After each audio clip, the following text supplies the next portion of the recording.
Жетекчилер, Медер мырза, мен сизге мындай суроо берет элем. Айтсаңыздар, сиздин оюңузча ушул 10% с работника и 17-25 с работодателя. Вообще это вот правильно ли мы поставили суммы, да? Вот с администрированием кандай болуп атат? Урматтуу Элвира Сиздин Жабалбековна. жеке оюңузча, да, мен билем сиз профессионалсыз, жаңы келген кадр, жаңы жетекчи болдуңуз. Айтсаңыз?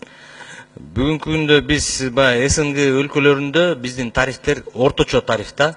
Эң төмөн эмес, эң жогору эмес, бизде орточо тариф. Россияда 37%, мисалы Арменияда 39%тан 45%, мисалы ошол сыяктуу да. Анан ошол эле Казакстанда 20%.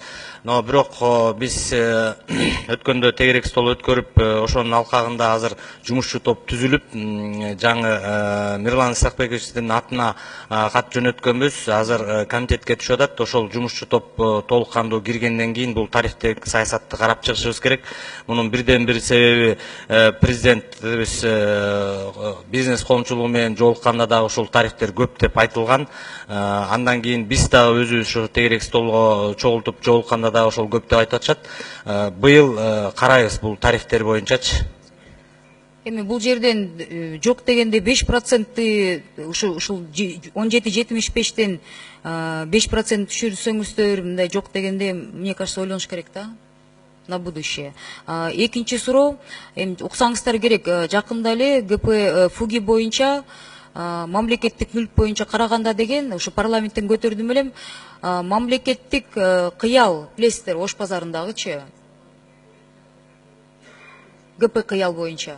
Ошонун отчислениялары кандай болуп атат деп иш козголуптур да, бюджетке да төгүлбөптүр.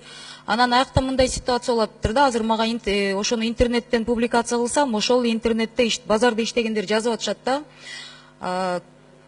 Без печати квитанцияларды по старинке Советский Союздагы эски квитанцияларды алышып, ошолор менен кол койдуруп эле ичинде деген соцфондда ичинде, налоговый да ичинде деп элден алып коюшуп, элге азыр болсо мына деген депутаттар көтөрүп атат, буну деген менчиктештирип алайлы деп атат деп туура эмес информация берип, тескери бурдуруп атышат да.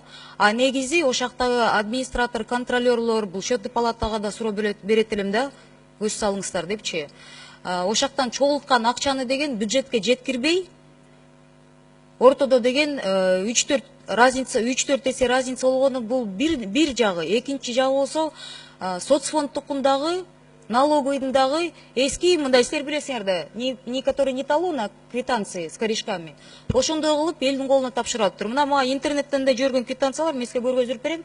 Прям жазылып турат. 5000, 6000 деп чогулуп коюп, ичинде баары камтыйт деп элди ошентип алып атышты. Анан карапайым аякта иштеген элдер жакшы түшүнбөйт да. Алар 10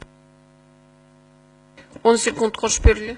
Ошо элге ошентип айтып атыштыр. Бунун баары бүт мамлекетке, бүт төлөмдөр бар, ушунун ичине камтыйт деп алдып атыптыр. Ошону бир текшерип коюңуздар деп суранам да.